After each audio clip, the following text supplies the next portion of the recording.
Slovensko trpí nedostatkom najvzácnejšej tekutiny. Hraničné zásoby krvi hlási Národná transfúzna služba už niekoľko týždňov.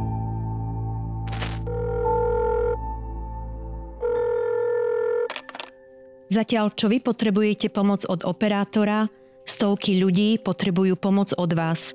Som Zuzana Kovaľová, lekárka z Národnej transfúznej služby a Slovensku práve chýba krvná skupina 0 negatív. Prosím, pomôžte. Práve chýba krvná skupina A negatív, skupina B negatív, AB negatív.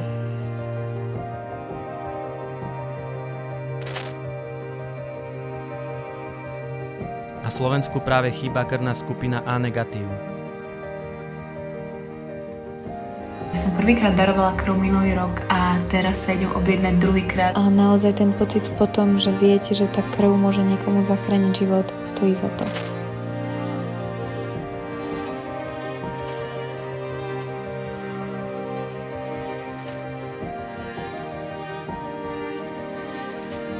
Prosím, pomôžte.